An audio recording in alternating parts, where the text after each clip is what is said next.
Olá, amigos. Eu sou a Denise e esse é o seu canal Preparação para o Fim, com mensagens urgentes sobre o preparo do povo de Deus para o iminente retorno do Senhor Jesus.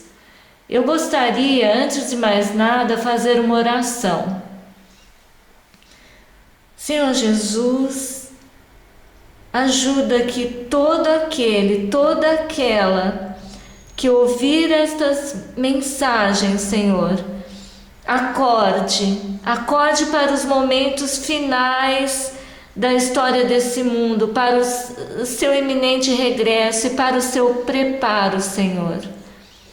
Ajuda-nos a entender as mensagens que tens enviado agora para o teu povo e a andar rápido, Senhor, fazer o que temos que fazer e que o façamos agora, Paizinho querido. Abra nossos olhos, abra nossos corações, em nome de Jesus. Amém. Queridos, ontem eu coloquei a parte de um texto no Facebook sobre a reforma do sábado. É um texto de Ellen White que ela escreveu em 18 de março de 1884. E eu coloquei apenas uma parte. Aí algumas pessoas falaram: não, você colocou um texto fora do contexto.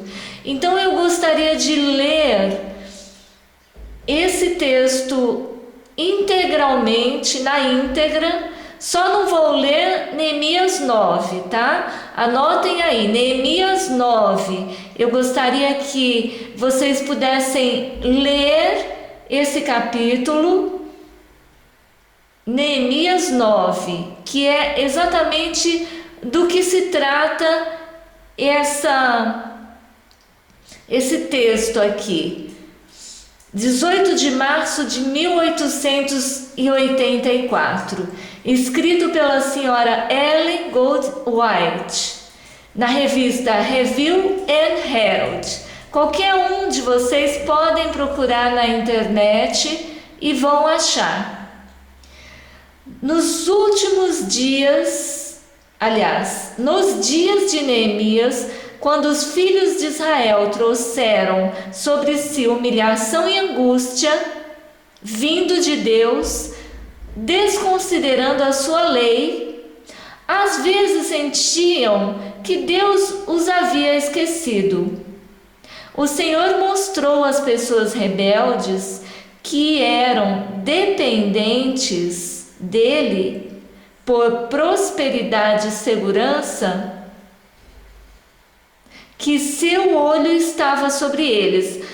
Eu coloquei aqui uma tradução porque estava em inglês e eu não compreendo inglês. Então, se vocês tiverem depois uma tradução melhor, por favor, me passem, ok? Eles eram fracos, expostos aos estragos de seus inimigos.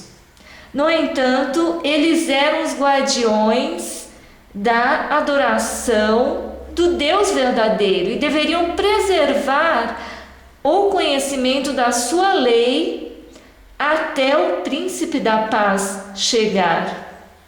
Neemias era um instrumento escolhido de Deus para efetuar uma reforma entre seu povo e libertá-los da opressão de seus inimigos. As circunstâncias desencorajavam, mas Neemias era um homem de coragem e fidelidade. Ele fez com que as pessoas fossem instruídas na lei que haviam quebrado. Uma das principais maneiras pelas quais o povo se afastou de Deus estava na profanação do sábado. Os comerciantes pagãos que vinham a Jerusalém para vender suas mercadorias ficavam alojados fora dos portões E quando eram abertos os portões pela manhã, eles ofereciam seus bens para venda. Muitos dos judeus compravam no sábado, trocavam seus bens no sábado. Eles não quebraram o próprio sábado, mas tentaram remover os escrúpulos de seus compatriotas mais conscienciosos. Assim, em grande parte, a santidade do sábado foi destruída. Os judeus reconheceram que sua condição deplorável era o resultado das suas transgressões. E, em uma assembleia geral, os levitas, como representantes do povo, confessaram a bondade de Deus em seu trato com eles, e sua ingratidão e pecados como nação,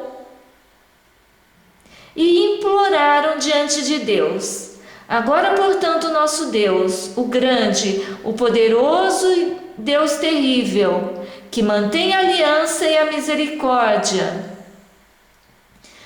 que nem todo problema pareça pouco diante de ti, que veio sobre nós, sobre nossos reis, sobre nossos príncipes, sobre nossos sacerdotes, sobre nossos profetas.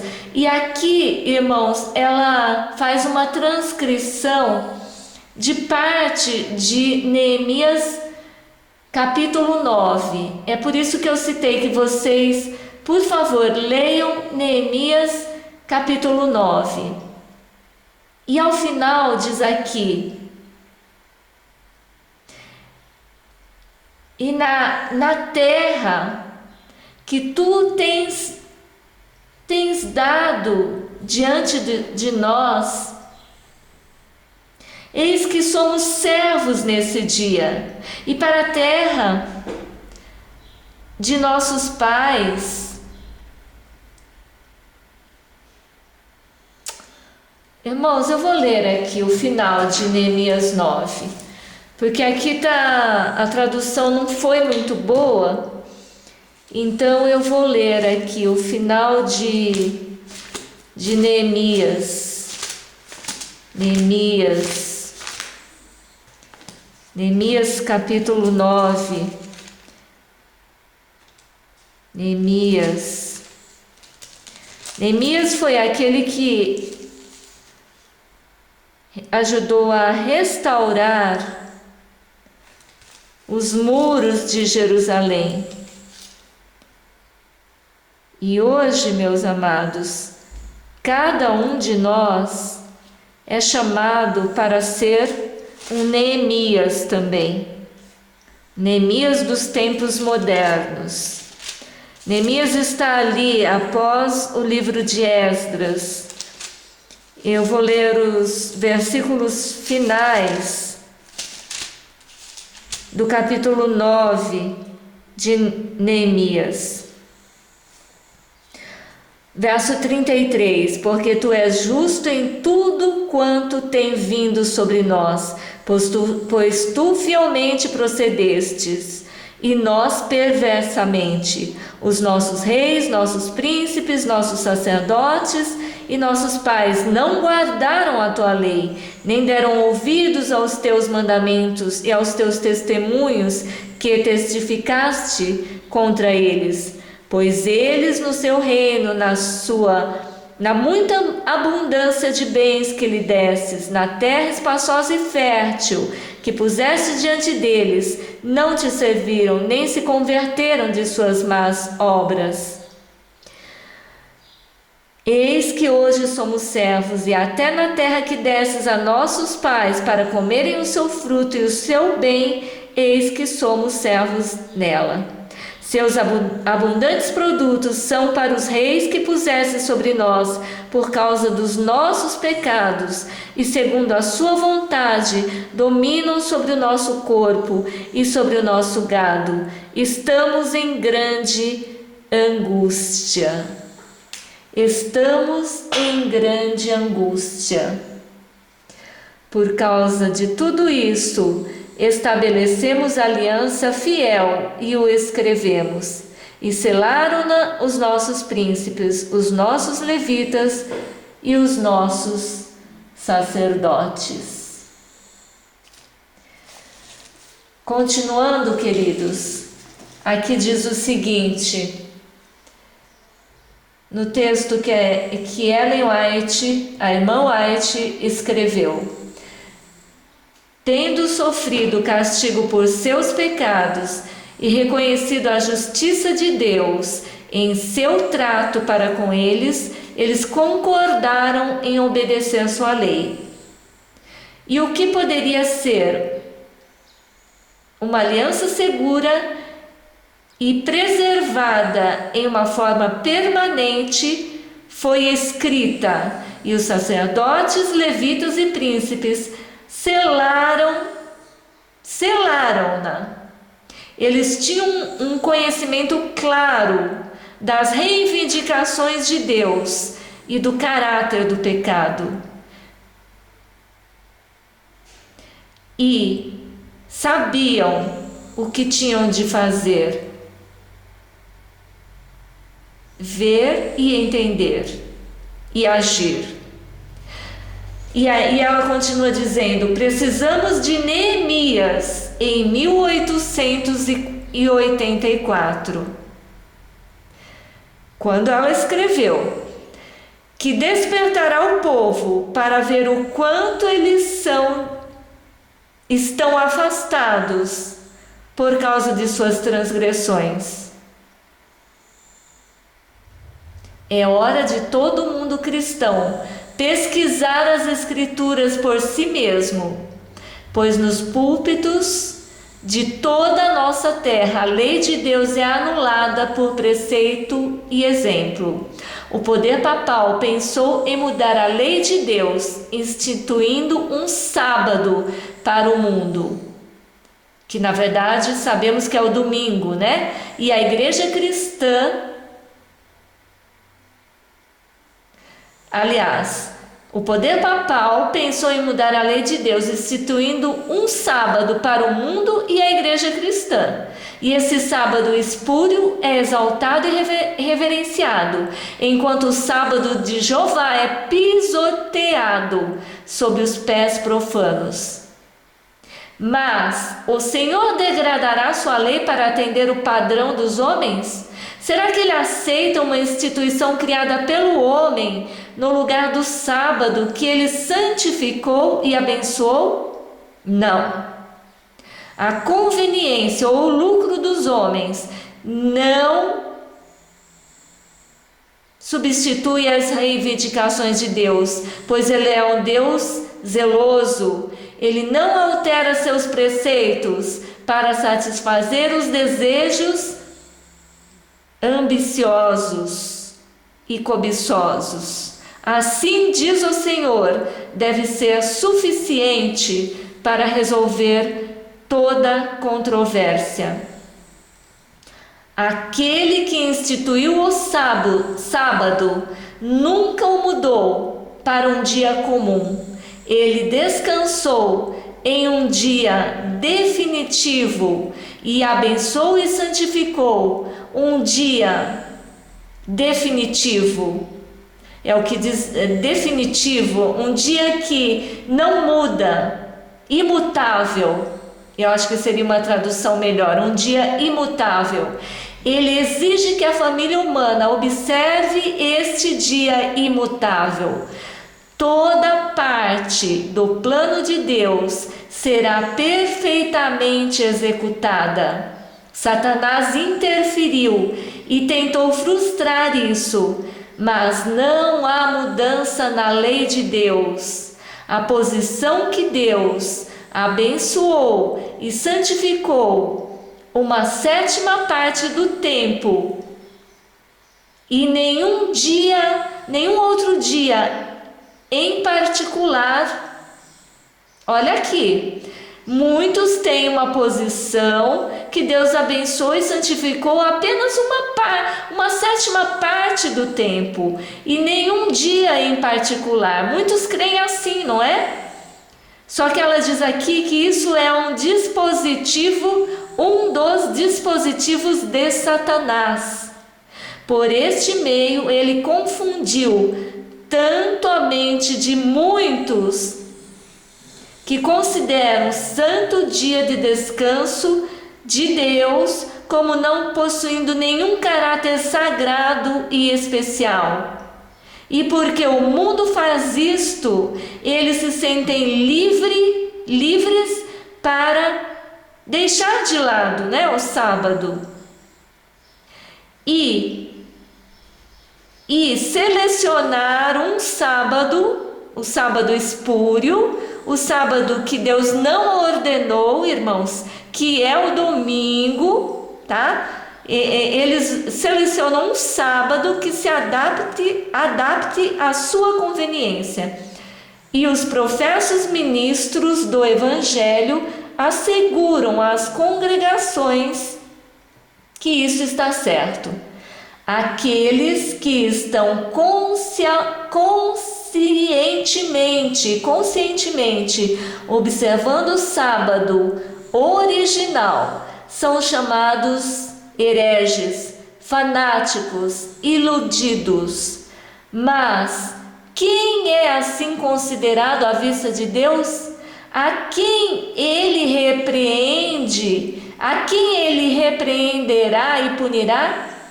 Aqueles que mantiveram o dia que ele abençoou e santificou? Ou aqueles que, pisoteando o mandamento sagrado, aceitaram a instituição do papado? Há necessidade, ela continua dizendo, de uma reforma do sábado entre nós, que professamos observar o santo dia de descanso de Deus. Alguns discutem seus assuntos comerciais e estabelecem planos no sábado, e Deus vê isso na mesma luz, como se eles estivessem envolvidos na transação real dos seus negócios. Outros que conhecem muito bem a Bíblia sabem que o sétimo dia é o sábado. Entram em parceria com homens que não têm respeito pelo santo dia de Deus.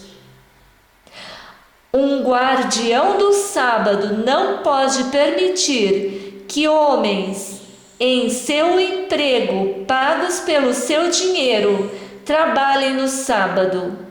Se por causa do ganho ele permite que o negócio em que ele tenha interesse seja realizado no sábado por seu parceiro incrédulo, ele é igualmente culpado com o incrédulo, e é seu dever dissolver a relação, dissolver a sociedade, por muito que ele possa perder ao fazê-lo.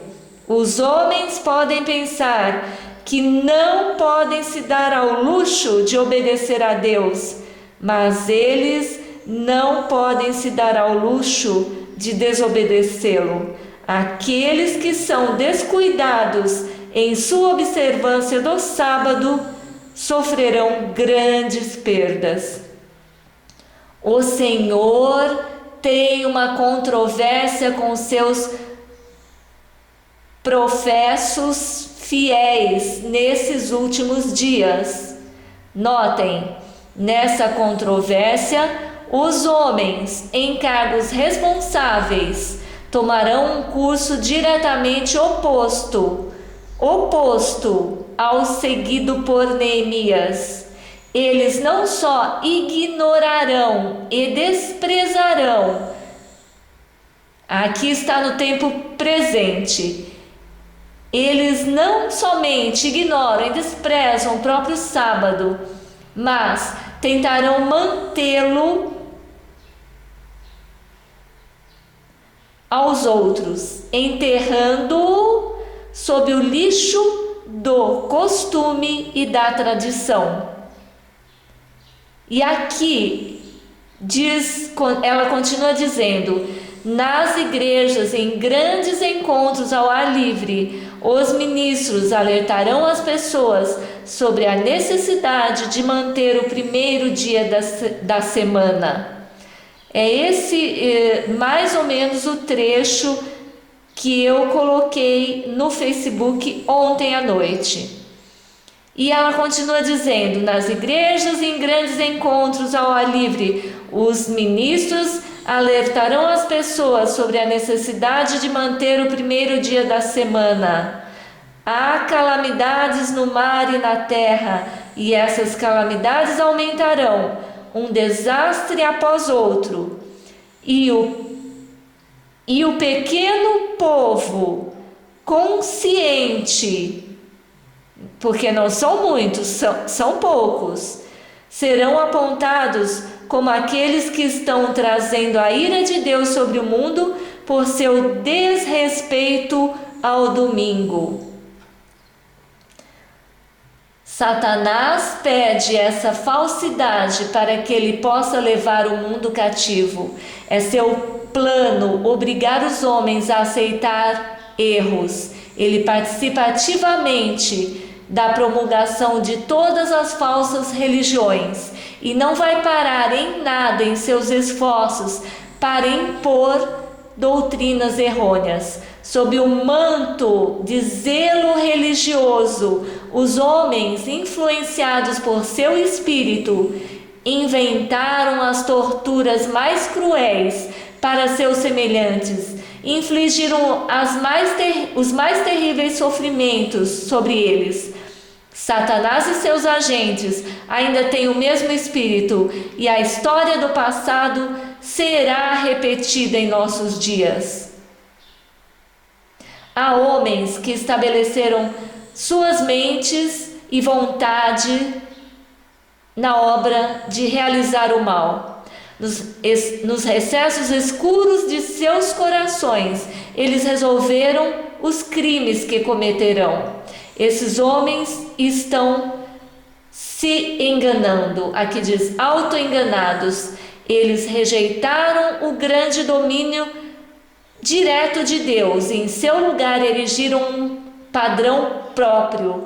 E comparando-se com esse padrão, eles se pronunciam santos. O Senhor lhes permitirá revelar o que está em seus corações, atuar no espírito do mestre que os controla. Ele vai deixar que eles mostrem o ódio de sua lei em seu tratamento daqueles que são leais aos seus requisitos. Eles serão atuados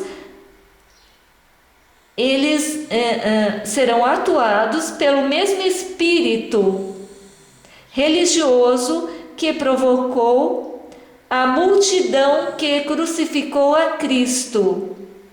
Igreja e Estado estarão unidos em harmonia corrupta.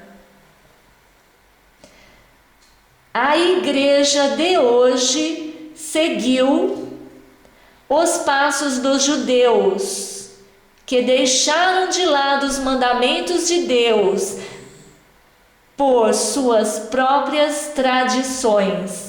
Ela mudou a ordenança, quebrou a aliança eterna e agora, como então, naquela época, o orgulho, a incredulidade, a infidelidade são o resultado. Sua verdadeira condição está exposta nessas palavras da canção de Moisés. Eles se corromperam, seu lugar não é o lugar de seus filhos, eles são uma geração perversa e torta. Rezais, assim diz o Senhor, ó povo tolo e imprudente. Ele não é seu pai, que o comprou? Ele não te fez e não te estabeleceu? Quando Neemias se mudou como reformador e libertador em Israel, ele foi atendido pelo amor a Deus. Ele foi atendido, não, seria outra palavra, impulsionado. Ele foi impulsionado pelo amor a Deus e pela ansiedade pela prosperidade de seu povo. Seu coração estava no trabalho que ele empreendeu. Sua esperança, sua energia, seu entusiasmo, sua determinação eram contagiosos e inspiraram outros com a mesma coragem e propósito tão elevado. Cada um tornou-se um Neemias em sua própria esfera e ajudou a fortalecer a mão e o coração do próximo. E logo a fraqueza foi mudada em força e coragem. Aqui está uma lição para ministros e outros que estão trabalhando para a salvação de almas. Aqueles que acreditam que temos a verdade, que Deus nos fez os depositários da sua lei, devem manifestar o mesmo fervor e zelo que caracterizou Neemias. Se os ministros são inativos e irresolutos, destituídos de zelo piedoso, o que se pode esperar daqueles a quem ministram? Em alguns casos, eles podem subir acima do nível moral dos seus professores, mas não com frequência. Mas quando os ministros ampliam seus planos e mostram que eles são sérios, as pessoas responderão aos seus esforços. E desunidos, os trabalhadores desanimados se tornarão. Unidos, fortes, esperançosos e ansiosos. É um pecado ser negligente, sem propósito e indiferente em qualquer trabalho em que possamos nos envolver, mas especialmente na obra de Deus. Toda empresa, todo projeto ligado à sua causa, a causa de Deus, deve ser levado avante em ordem, previsão e oração sincera. Os fiéis portadores da mensagem, aqui diz do padrão para Deus e sua verdade, são procurados, e muitos estão prontos para responder à sua chamada.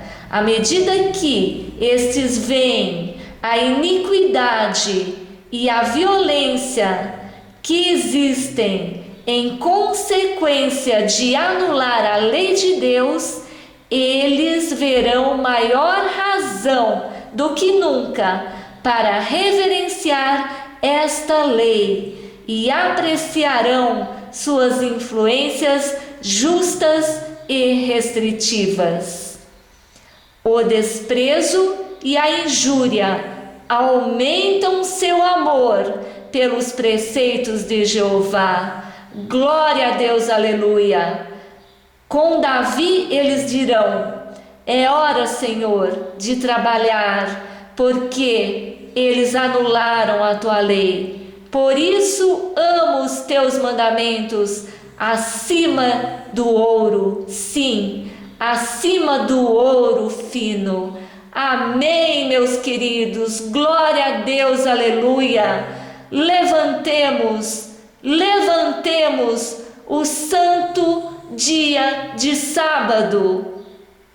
Aprendamos, meus queridos, como guardar a lei de Deus. Jesus está chegando, Ele está voltando, Ele está preparando um povo santo para levantar as colunas da verdade, o sábado será levantado por toda a eternidade, a todo o universo. E nós precisamos, meus queridos, aprender como Deus quer que guardemos o sábado e não como os homens impõem a guarda do sábado. Amém, meus queridos? Glória a Deus. Aleluia.